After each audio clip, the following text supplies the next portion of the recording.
I guess it was another boring Minnesota-North Dakota game tonight. You know what, it was a hard-fought game. I thought North Dakota played extremely well. Sometimes you have to find a way to win, and Adam certainly gave us an opportunity to win the game based on his play. And then obviously the penalty at the end of the game was huge. You know, we looked like we were going to kill it, and then we jumped up on that 3-on-2, and no better time for Justin to score his first goal of the season than tonight. But you know, that's our team. We haven't relied on any one guy. A new guy has to step forward each and every night. So just proud of our guys and to have the opportunity to play in the last day of the year.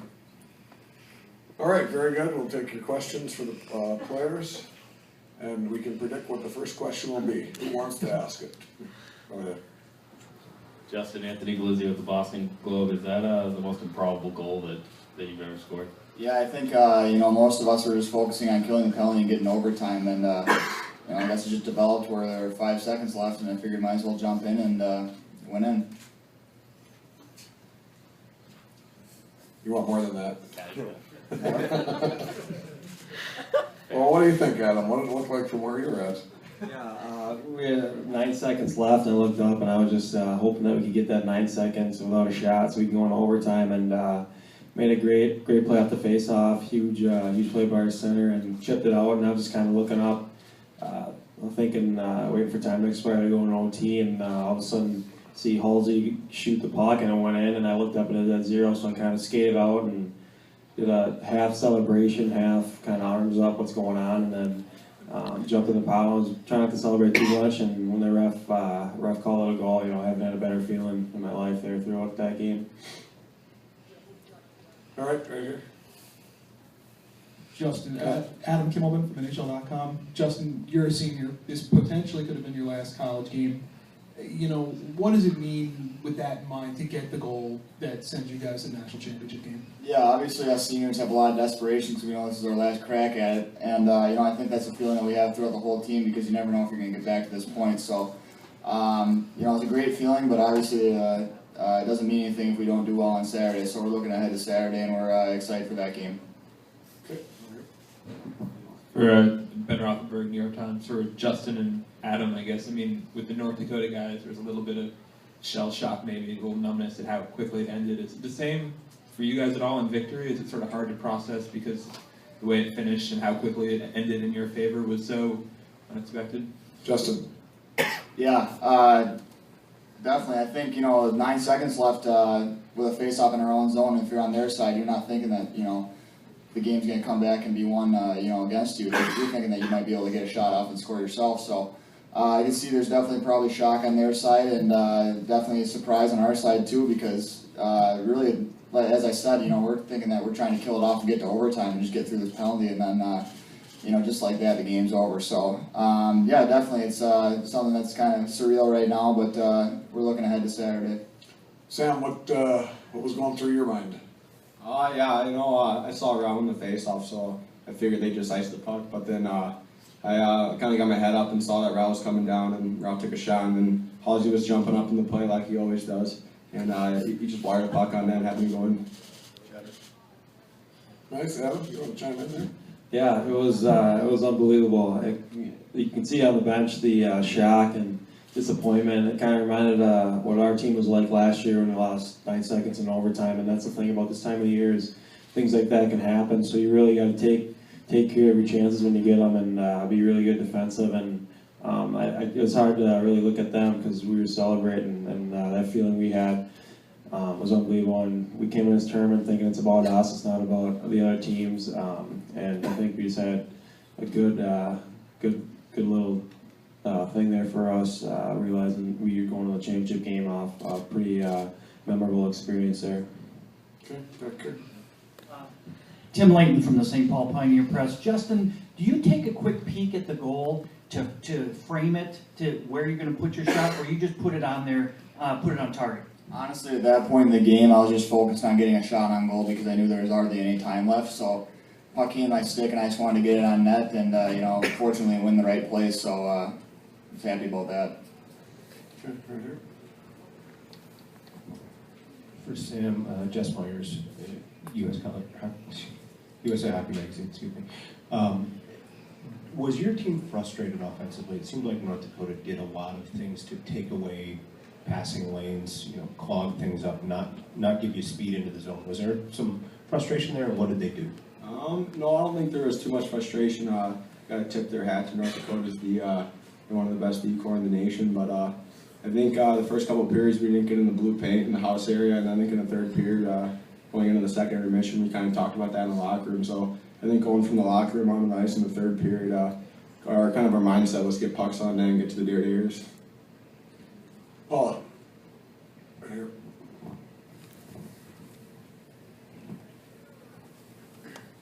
Paula Weston, U.S. College Hockey Online. This is for any of the players. How difficult was it defensively tonight against a North Dakota team that seemed really relentless? Yeah, it was. Sorry about this, Adam. Just for the transcriber, that's Adam Wilcox speaking. Yeah, they put a lot of pressure on us. It was really tough at times. They're in our zone for a few minutes, getting shots off, and it seems like right when they miss a net to get the puck right back and shoot. But our defense did an unbelievable job blocking shots, boxing out. Halsey took one to the ear. Brzezinski had a couple of the ankles, and we really sold out in front of our net. Our forwards did a good job of getting back, tying guys up at the point. Cammy had a good job in the middle of the rink there, tying a guy up. The D collapsed down there, so I thought our team did a good job of weathering the storms. I made a few storms that we had because they're a good team and they gave a lot of pressure on us. But I thought our team did a really good job throughout the game. Kind of sounds like a future coach. In the back. Joe Maloney, College Hockey News. First, Sam and Justin. Justin, right now, obviously, everyone's talking about your goal, but it seemed like it was fitting that play started with Kyle Rao winning a face-off, given everything he's done for you guys this year. And Sam, just as his line mate, just comment on his play tonight and all year. Yeah, definitely. Rao's a skilled player, but he gets to the dirty areas. He's a grinder too, so playing with him is an honor for me. But like tonight, I think he had an apple on both goals. He's right in front of the net, so he's always creating havoc for the other team. Justin. Yeah, we can really count on Rao to get us going. We know he's bringing it every night, and that's a big reason that he's one of our captains. So he's a great asset to have on our team, and as Sam said, he was involved in both goals tonight, so it really shows how important he is to us. Further questions for the players? Right here. Jason Gonzalez, Minneapolis Star Tribune. For Justin, you were able to celebrate that goal 3 times. What were the emotions like each time? Yeah, first time I honestly didn't know it went in for like 2 seconds after, because there was a guy right in front of me, so I didn't see the goal at the time, and everyone kind of jumped on me, and I was dying at the bottom of the pile, but I was like, I didn't know how much time was left on the clock. I looked up, it was 0 seconds, so I was like, all right, let's relax a little bit, because we're not sure if this is going to count yet. And then, when it's a pretty tense minute when they're in the scorer's table or whatever, trying to figure out if it's a goal or not, and then when he comes out and he gestures the goal signal, I don't know what the right verb is for that, but it's a pretty amazing feeling, and it's, as I said, it's surreal right now, and we're just happy to be moving on. All right, anything further for the players? Okay, last one right here. So Adam, you mentioned, this is Ben Rothenberg, New York Times, you mentioned not wanting to look at the North Dakota players at the end. Can you just elaborate on that? It's sort of the epitome of sort of a thrill of victory, agony defeat moment, this sort of split with your 2 emotions, 2 teams.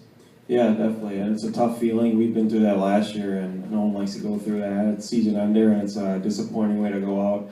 So in a time like that, you really don't think about what they're feeling because your emotions are so high, at the highest point in your game, and you could be winning the national championship. So, after the game, really think about what they could feel like, and that could have been your spot. So you're just really fortunate that we were able to move on, and the guys played as well as we did tonight, and we're playing the best hockey we have all year at the right time.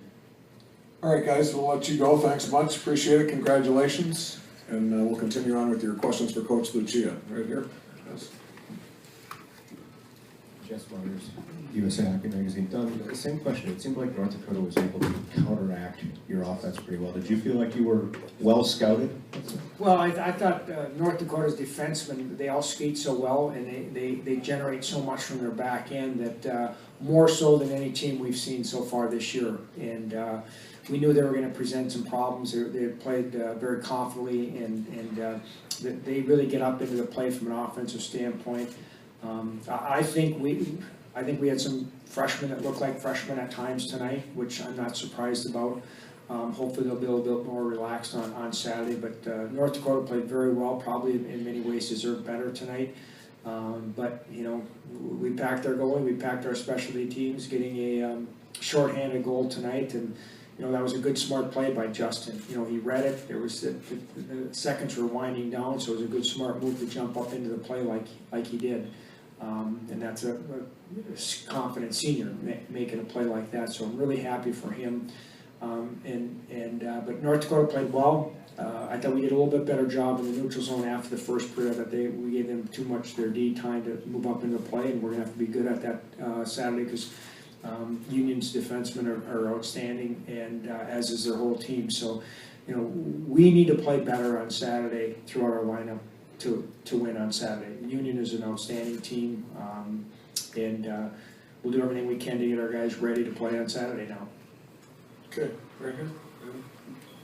Adam Wilcox from NHL.com. Don, can you talk about what your emotions were on the winning goal point? I don't know if you even saw how much time was left on the clock when it went in, or if you thought it was a good goal or not. Well, to be honest, I thought it was a good goal, because I thought I saw the ref pointing before I heard the horn, and he came over and said it was a goal. But you don't know. I mean, if you feel lucky, you feel relieved. I mean, here you take a penalty in the last 2 minutes of a game that's tied 1-1. But the penalty killers did a good job. Adam made some critical saves like he always does. And like I've said most of the year, we're a good team with a great goalie. And Adam gives us a chance to win, and he certainly did tonight. But that's what we've come to expect with him. And we got some timely scoring. I thought once we got the first one, and then they counter-punch right back and scored the very next shift to make it 1-1. And they had some zone time. There's no question they had some zone time. So we need to be cleaner in some areas on Saturday in our game.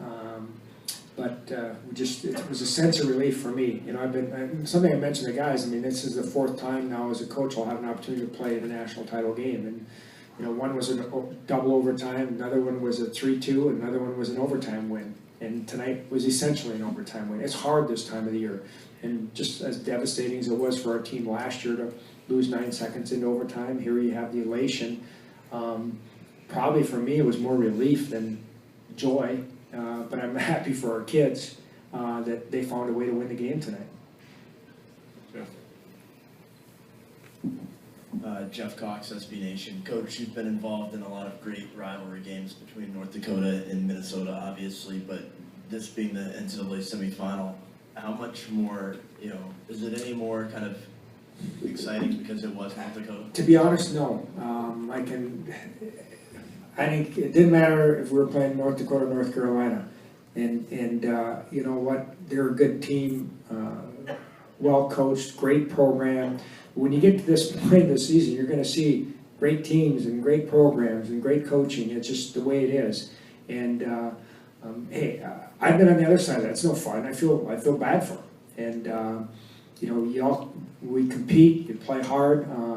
You know, they've got passionate fans, we've got passionate fans, but, you know, for me personally, I don't get any extra enjoyment because we beat North Dakota. They were the next team that we had to get through, just like Robert Morris was the first one in St. Cloud State, and in North Dakota was the next opponent. Now we have Union, who's, you know, probably the best team right now, and they've shown that throughout the course of the season. So we have to do everything we can to find a way to, you know, get past Union on Saturday.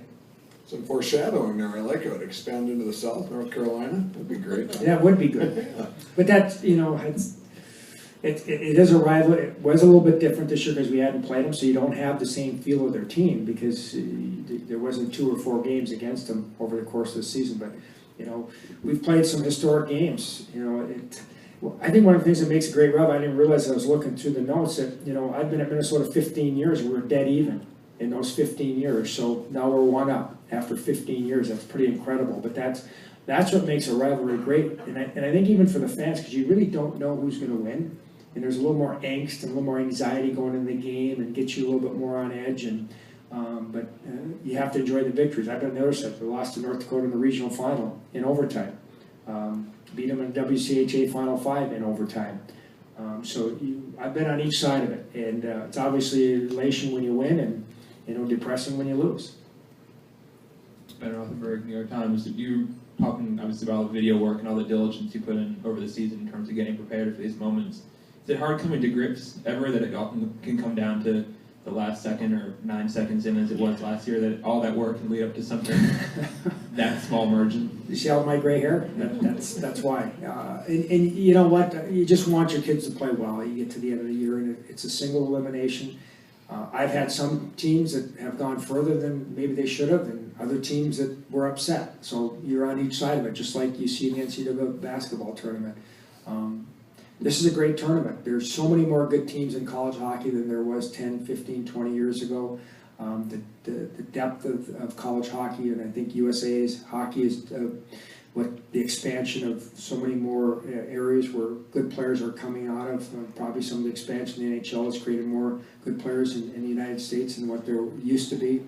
And I think that's led to a lot more parity to the game. So it's like I told our guys, I mean, there's no guarantee you're ever going to get back here.